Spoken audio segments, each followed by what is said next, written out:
जैसे कि ये ब्रांच है, यहाँ से पीछे क्या है, पूरी तरह ब्लाइंड हो गई है। कट है वो है रिन्यूअल कट, ये हम बीमों में भी यूज़ करते हैं, हम रिंग के बीच से काटते हैं। तो होता क्या है भाई, राधे राधे दोस्तों, जब आप प्लांट में, किसी भी प्लांट में प्रूनिंग करते हैं तो उसमें डिफरेंट तरह के कट्स लगते हैं। तो क्या आपको मालूम है किस कट को लगाने के क्या कॉन्सिक्वेंसेस होते हैं? अगर आपको मालूम है तभी प्रूनिंग कीजिए, अदरवाइज़ नहीं मालूम है तो ये वीडियो पूरा देखिए और कौन सा कट कैसे लगता है और उसको लगाने के क्या कॉन्सिक्वेंसेस होते हैं हम डिटेल में बताते हैं। तो चलिए फिर शुरू करते हैं। तो दोस्तों, सबसे पहला कट जिसके बारे में हम बात करेंगे वो है फ्लश कट। हालांकि फ्लश कट हम बहुत कम यूज़ करते हैं एप्पल प्लांट की प्रूनिंग में, बट जैसे कि यहाँ पर आप देख पा रहे हैं, इस में स्टब कट किया था बट अभी भी इसका क्रॉच एंगल बहुत ही ख़राब है। तो हमें ये पूरी टहनी रिमूव करनी है, ठीक है।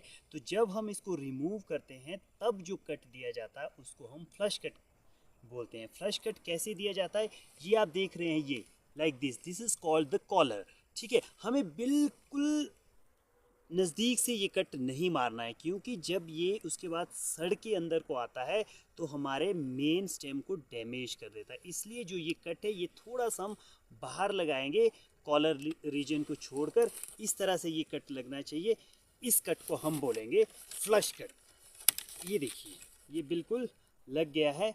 ये वाला कट जो कि कॉलर से थोड़ा हम बाहर लगाते हैं, this cut is called flush cut. ये था हमारा पहला कट, और इसको इसीलिए लगाया जाता है कि कई बारी क्या है, जो ब्रांच गोडे से नीचे हो उसको भी हम रिमूव कर देते हैं, मतलब 2-2.5 फुट से जो नीचे होती है, या कोई बीच में गलत ब्रांच आ जाए उसको रिमूव करने के लिए फ्लश कट का यूज़ किया जाता है। तो दोस्तों, दूसरा जो कट है जिसके बारे में हम जानेंगे वो है हमारा डच कट। तो ये डच कट क्या होता है, सबसे पहले आप इस ब्रांच को देखिए, ठीक है। इसमें मेरा अंगूठा नहीं आ पा रहा है, तो यहाँ पर क्रॉच एंगल बिल्कुल ही नैरो है, ठीक है। हमें क्या है कि हमें एक नई ब्रांच चाहिए, वो भी वाइड क्रॉच एंगल के साथ। तो यहाँ पर हम क्या है, डच कट देते हैं, ठीक है। डच कट क्या है, ये जैसे कि ये कॉलर होता है, ठीक है। एक जो नीचे वाली साइड है यहाँ पर स्लीपिंग आइज होती है, बहुत सारी स्लीपिंग आइज होती है, ठीक है। थोड़ा सा हम कॉलर रीजन छोड़ देंगे और ऊपर वाली साइड में हम बिल्कुल नज़दीक काटेंगे।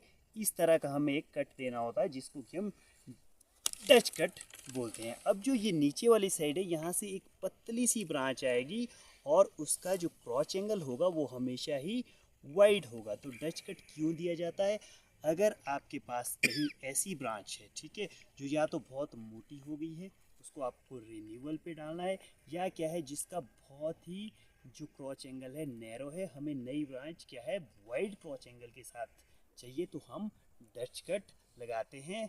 और इसको लगाने के बाद जो पिन आएगी, नई ब्रांच आएगी, वो वाइड क्रॉच एंगल के साथ आएगी। तो दूसरा कट जो हमारा था वो था डच कट, ठीक है। अब हम आगे चलते हैं। तो दोस्तों, तीसरा जो कट ड्यूरिंग प्रूनिंग लगता है, बहुत यूज़ होता है, वो है स्टब कट।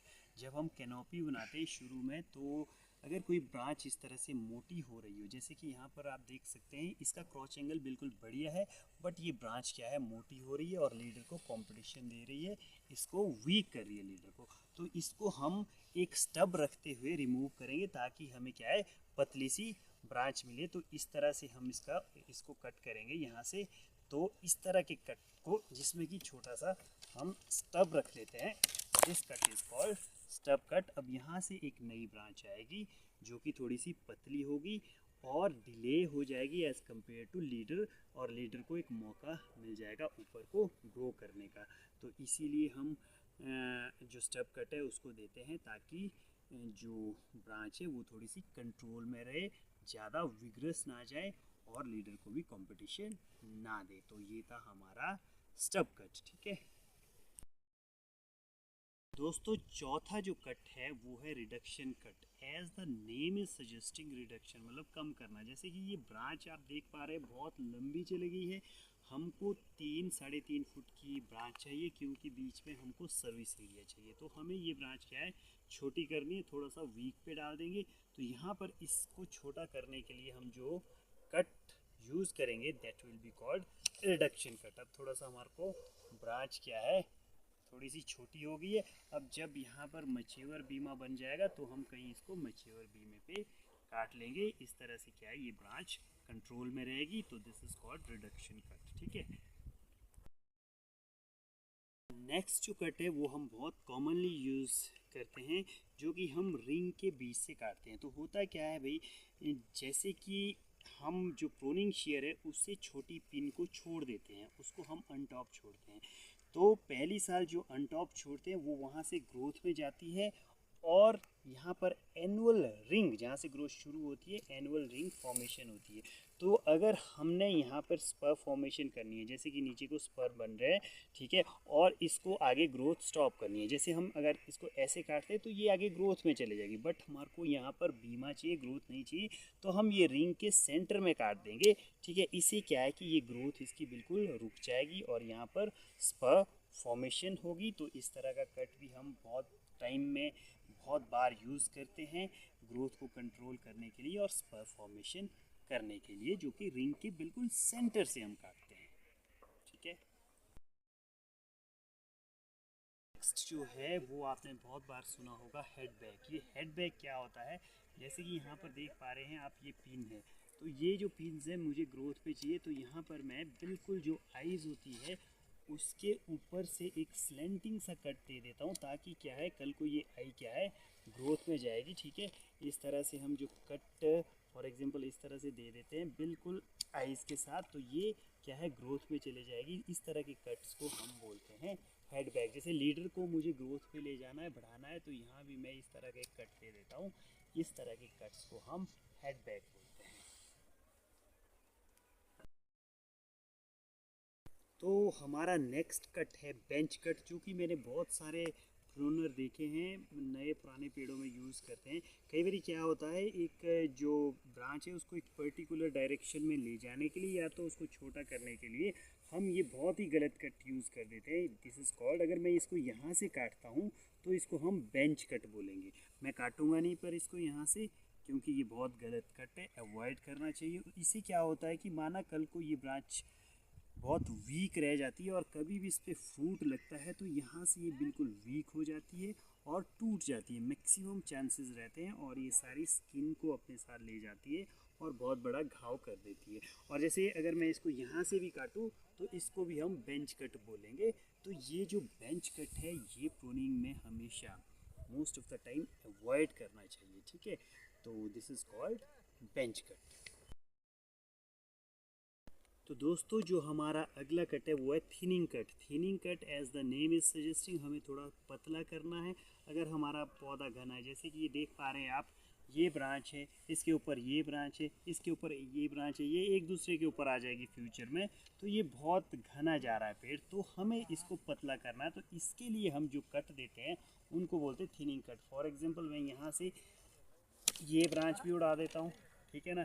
अब ये क्या है, ये भी इसके ऊपर जा रही है, तो हम पतले वाली जो ये पिन है ये वाली ब्रांच रखेंगे, इन दोनों को हम रिमूव कर देंगे। तो ये जो कट है जो कि ब्रांचेस को रिमूव करने के लिए, पतला करने के लिए यूज़ किए जाते हैं, they are called thinning cut, ताकि हमारी कैनोपी क्या है थोड़ी सी खुली हो जाए और पेनिट्रेशन ऑफ द लाइट जो है वो प्रॉपर रहे, ठीक है। अब यहाँ इसको हम हेड बैक कर देते हैं, ये फ्यूचर में एक ब्रांच बनेगी और इसमें से जो हम और भी हटाएंगे जो कोई ब्रांचेस बहुत मोटी है। तो such type of cut they are known as thinning cut. Next जो कट है वो है रिन्यूअल कट। ये हम बीमों में भी यूज़ करते हैं। जैसे कि ये यहाँ पर फोकस करो, यहाँ पर ये आप देख पा रहे हैं, यहाँ पर पिछली साल क्या है फ्रूट्स लगे थे यहाँ और यहाँ, तो यहाँ चांसेस है इस पर ही फ्रूट आने के, बट मैं चाहता हूँ कि इसको मैं रिन्यूअल पे डालूँ। तो इसको मैं यहाँ से अगर कट कर देता हूँ तो यहाँ पर नेक्स्ट ईयर के लिए बीमा बन जाएगा। तो इस तरह के कट्स को हम रिन्यूअल कट बोलते हैं, जो कि हम बीमों को रिन्यू करते हैं, तो इनको रिन्यूअल कट बोलते हैं। किसी पेड़ में भी अगर हम किसी ब्रांचेस में क्या है ब्लाइंड वुड बन रही है, हम आपको दिखाते हैं, चलिए। जैसे कि ये ब्रांच है, यहाँ से पीछे क्या है पूरी तरह ब्लाइंड हो गई है, तो हमें क्या है इसके बदले पतली ब्रांच चाहिए और हमें पीछे से ही बीमा चाहिए। तो इसको हम स्टब कर देंगे और इसको हम रिन्यूअल कट भी बोल सकते हैं, क्योंकि इस ब्रांच को हमने रिन्यूअल पे पे डाल दिया है, ठीक है। तो such type of cut which are use to renew the branch, मतलब नई ब्रांच लेने के लिए जो कट लगाए जाते हैं उनको हम रिन्यूअल कट बोलते हैं।